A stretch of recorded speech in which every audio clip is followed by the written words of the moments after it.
Class 7th में exercise 3.1 का प्रश्न नंबर 4 हम करेंगे यहाँ पे। इससे पहले की वीडियो में हमने इसी प्रश्नावली का प्रश्न नंबर 1, 2 और 3 किया था। यहाँ प्रश्न नंबर 4 लिखा हुआ बुक में, a cricketer score the following runs in 8 innings 58, 76, 40, 35, 46, 45, 0, 100। Find the mean score. माध्य स्कोर ज्ञात कीजिए। आपको सारे सवाल जो मैंने आपको इससे पहले प्रश्नावली इससे पहले की वीडियो में पढ़ाए थे, मीन, मोड और मीडियन, तो मैंने आपको अभी केवल जो मीन निकालना समझाया था। मीन मीन्स क्या होता है, माध्य या एवरेज। तो मैंने आपको समझाया था कि हम किस प्रकार से इन आंकड़ों का जो है, इन डाटाओं का मीन निकालते हैं। तो यहाँ पर प्रश्न नंबर 4 वही है, मीन निकालने वाला। एक cricketer scores the following runs in 8 innings. एक क्रिकेट के बल्लेबाज, एक क्रिकेट के स्कोरर ने जो है अपनी 8 पारियों में ये रन बनाए हुए हैं। एक क्रिकेटर है, उसने अपनी 8 पारियां खेली, 8 इनिंग्स खेली, और उसने अपनी 8 पारियों में क्या रन बनाए। पहली पारी में 58, दूसरी पारी में उसने 76, फिर उसके बाद 40, 35, 46, 45, शून्य और क्या 100 रन बनाए।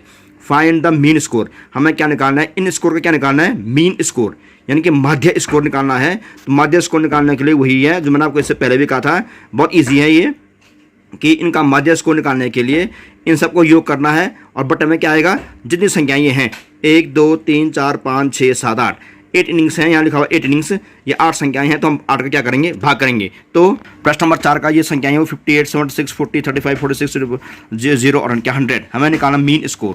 तो हम सभी इन संख्याओं का योग करेंगे ऊपर से। 58 प्लस 76 प्लस 40 प्लस 35 सबको लिख दिया, बटे में क्या 8, क्योंकि ये पूरी 8 संख्याएं हैं। अब हम क्या करें, इन सब संख्याओं का जोड़ करना है। इन सभी संख्याओं को ऐड करने के बाद इन सब का योग आया है 400 बटे क्या 8, और हमने 8 का भाग 400 में क्या कितना हो गया 50। तो इन सब का माध्य स्कोर जो है वो कितना है, 50 है। अतः माध्य स्कोर कितना गया, 50। तो ये इसका आंसर है। बहुत आसान है ये, हम अन्य प्रश्नों को भी ऐसे कर सकते हैं। तो इसके बाद प्रश्न नंबर 5 को आप छोड़ सकते हैं, इसको मत कीजिए क्योंकि काफ़ी लंबी टेबल है, ये उतना इंपॉर्टेंट भी नहीं है ये। आप प्रश्न नंबर 6 कीजिए। प्रश्न नंबर 6, 5 को छोड़ने के बाद प्रश्न नंबर 6 है कि the marks out of 100 obtained by a group of students in a science test are 85, 76, 90, 85, 39, 48, 56, 95, 81 and 75। Find the पहला highest and lowest marks obtained by the students, दूसरा range of the marks obtained, और तीसरा mean marks obtained by the group. तो प्रश्न number 6 आपका आसानी से कर सकते हैं क्योंकि प्रश्न बहुत आसान है। इसमें लिखा गया है द मार्क्स आउट और 100 में से मार्क्स लाए गए हैं obtained by a group of students in a science test are, कि साइंस के टेस्ट में एक छात्रों के ग्रुप द्वारा 100 में से निम्न अंक प्राप्त किए गए हैं। क्या कहा मैंने आपको, कि छात्रों के ग्रुप द्वारा, छात्रों के एक समूह द्वारा साइंस के एक परीक्षा में 100 में से, आउट ऑफ 100 में 100 में से निम्न अंक प्राप्त किए गए हैं। तो वहाँ पर जो बच्चों ने परीक्षा दी उनके 100 में से कैसे नंबर आई, साइंस में 85 आई पहले की, एक आई 76 नंबर 100 में से, 90, 85, 39, 48, 56, 95, 81 और 75। फाइन। अब देखिए जो यहाँ पर कितने बच्चे हैं, ये 1, 2, 3, 4, 5, 6, 7, 8, 9, 10। तो 10 विद्यार्थी हैं। ये 10 विद्यार्थियों ने साइंस के टेस्ट में 100 में से निम्न अंक प्राप्त कर रखे हैं। अब ये अंक हो गए। अब यहाँ प्रश्न का पहला, highest and the lowest marks, हमें क्या फाइंड द, ज्ञात करना है हमको, highest and the lowest marks obtained by the students. हम क्या लिखेंगे कि हाईएस्ट मार्क्स कितनी है और लोएस्ट मार्क्स कितनी है। तो आप देखिए इन सारे स्कोर में देखिए जो भी मार्क्स आ रखी हैं, इन हाईएस्ट स्कोर किसकी हैं, देखिए जरा, हाईएस्ट स्कोर है यहाँ पर 90।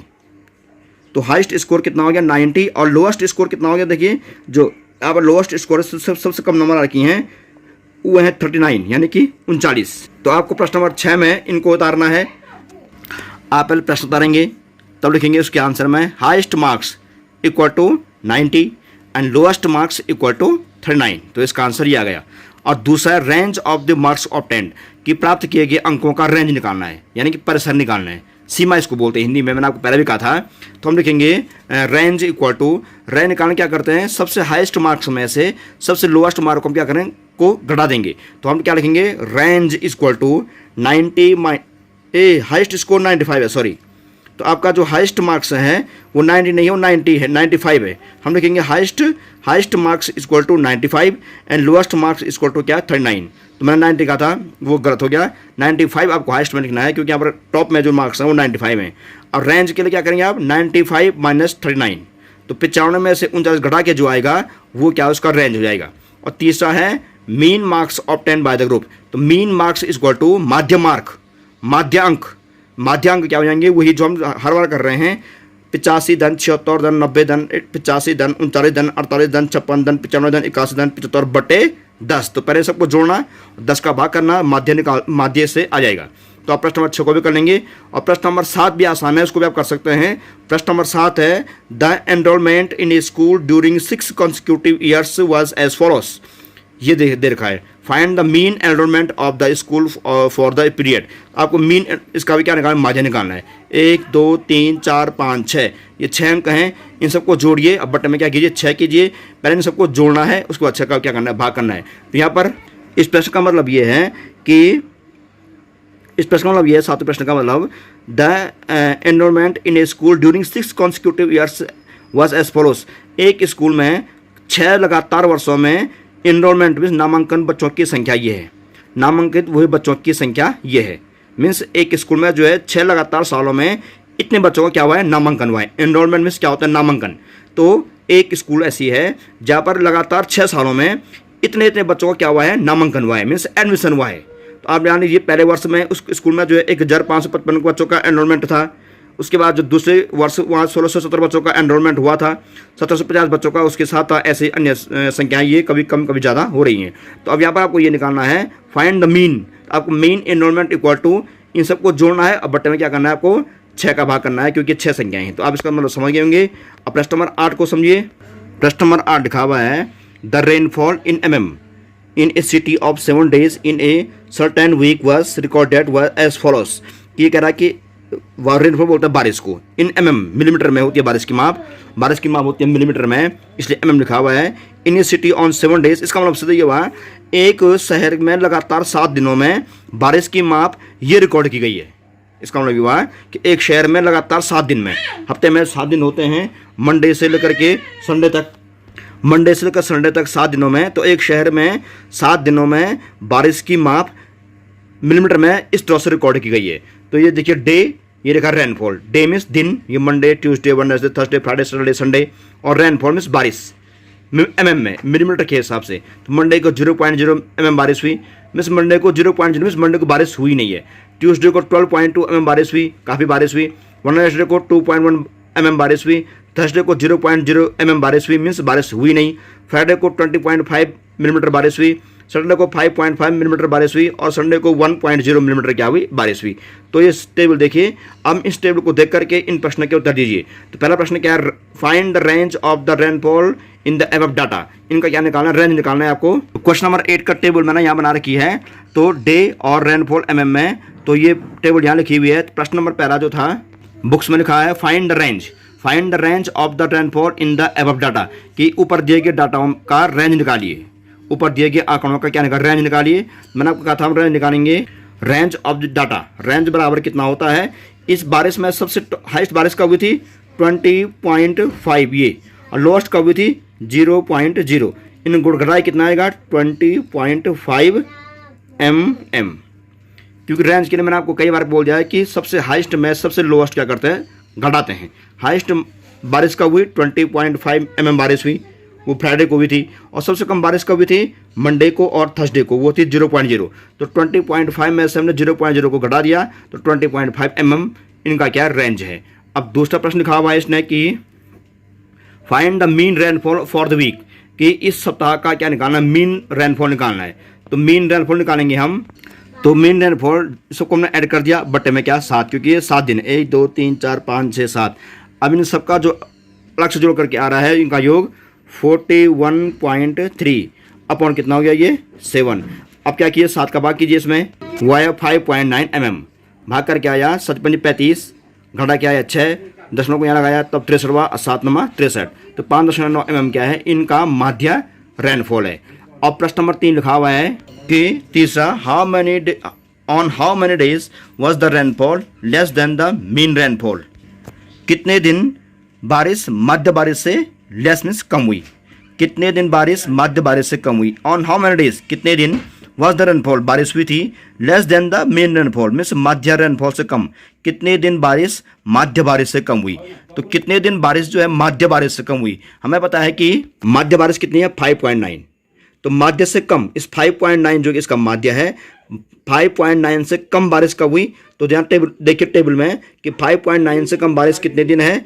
एक मंडे को एक वेडनेसडे को 2, थर्सडे को 3 और सैटरडे को 4 और संडे को क्या 5। तो यानी कि 1 2 3 4 5 दिन, इन 7 में से 5 दिन क्या हुई बारिश इस 5.9 यानी कि माध्य बारिश से क्या हुई? कम हुई। प्रश्न ये था कितने दिन बारिश जो है इस माध्य बारिश से कम हुई। आपको ढूंढना है कि 5.9 mm से कम बारिश कितने दिन हुई। तो मंगलवार को तो इससे ऊपर अधिक बारिश हुई है और यहाँ फ्राइडे को भी इससे अधिक बारिश हुई है। तो 5 दिन क्या हुई बारिश क्या हुई इस माध्य बारिश से क्या है? कम हुई। तो आप इसका आंसर लिखेंगे प्रश्न बताने के बाद, on 5 days was the rainfall less than the mean rainfall, कि 5 दिन बारिश मध्य बारिश से क्या हुई? कम हुई।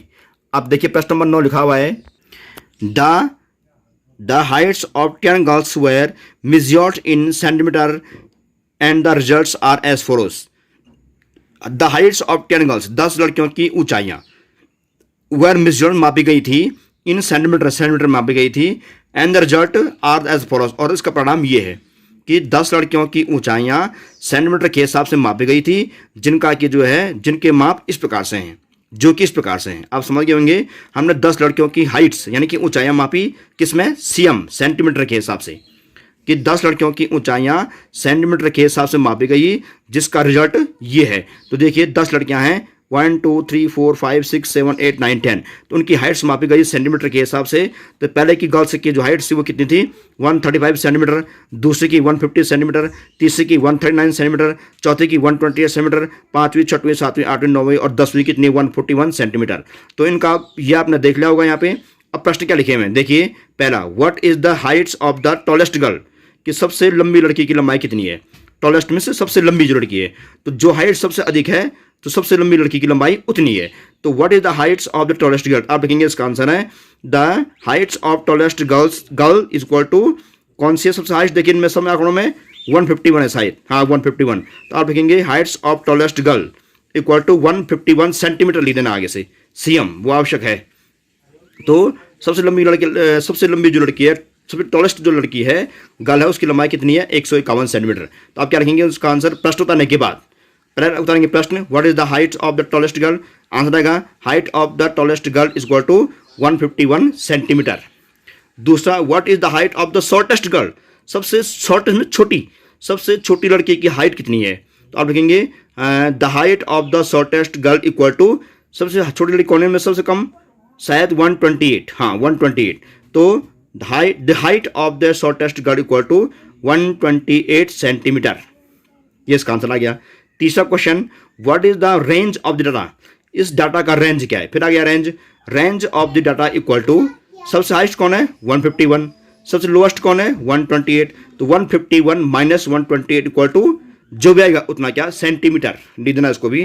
प्रश्न number 4, what is the mean height of the girls, कि लड़कियों की मीन मीन्स माध्य हाइट निकालनी है आपको। मीन हाइट मीन्स माध्य ऊंचाई निकालनी है।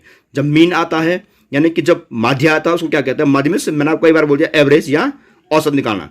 तो mean height of the girls equal to 135 धन 150 धन 140 धन सबको जोड़ करके बट्टे में कितना लिखेंगे? 10। तो पहले आपको जोड़ना है, ध्यान रहे, पहले हम सबको जोड़ेंगे और 10 का भाग करेंगे, जो आएगा उतना क्या? सेंटीमीटर। इतना सेंटीमीटर इसका मीन आ गया, ठीक है ना। लास्ट क्वेश्चन है, how many girls have Heights more than the mean Heights, कितनी लड़कियों की ऊंचाई माध्य ऊंचाई से अधिक है? जैसे यहाँ प्रश्न था ना, कितने दिन बारिश माध्य बारिश से कम हुई, तो यहाँ कितनी लड़कियों की ऊंचाइयां माध्य ऊंचाई से अधिक है।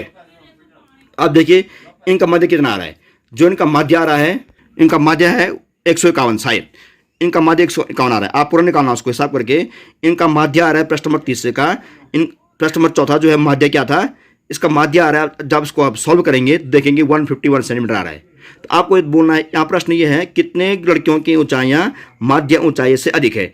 तो देखो 151 से ऊंची कौन है? 151 से ऊंचाई लड़की इनमें से शायद कोई नहीं है, शायद 151, तो इसका मतलब 151 नहीं आएगा, इसका मध्य कुछ और आएगा। तो चौथे में इसका माध्य जो है 151 नहीं 141.4 सेंटीमीटर आ रहा है। तो इसका जो मीन हाइट है, माध्य ऊंचाई है, वो है 141.4। इसको जोड़ करके आप 10 का भाग करके देख लेना, 141.4 इसका क्या है? माध्य है। तो कितनी लड़कियों की ऊंचाइयां माध्य ऊंचाई से अधिक है, मीन्स कितनी लड़कियों की हाइट माध्य कितना है? 141.4 से अधिक है। तो देखिए 141.4 से अधिक कौन है? 1, 2, 3, 4, 5। तो 5 लड़कियों की ऊंचाई माध्यम में से 141.4 से अधिक है। तो आप देखेंगे कि 5 लड़कियों की ऊंचाई माध्य ऊंचाई से अधिक है। The height of 5 girls are more than the mean heights, क्योंकि 5 लड़कियों की ऊंचाई माध्य ऊंचाई से क्या है? अधिक है। तो ये इसका आंसर है। तो आपने आज एक्सरसाइज 3.1 के जो प्रश्न बचे हुए थे, प्रश्न नंबर 4 से लेकर के प्रश्न नंबर जो आप 5 को छोड़ देना सिर्फ, और प्रश्न नंबर 9 तक पूरे आपने समझ लिए हैं। आपको इनको आज फेयर कॉपी में हल करना है। अगले दिन हमें मोड और मीडियन पढ़ना है, क्योंकि हमने मीन के बारे में पढ़ लिया है, यानी कि माध्य के बारे में पढ़ लिया है। और मोड एंड मीडियन यानी कि बहुलक और माध्यक के बारे में पढ़ना है, वो अगले दिन हम पढ़ेंगे। तब तक के लिए गुड बाय।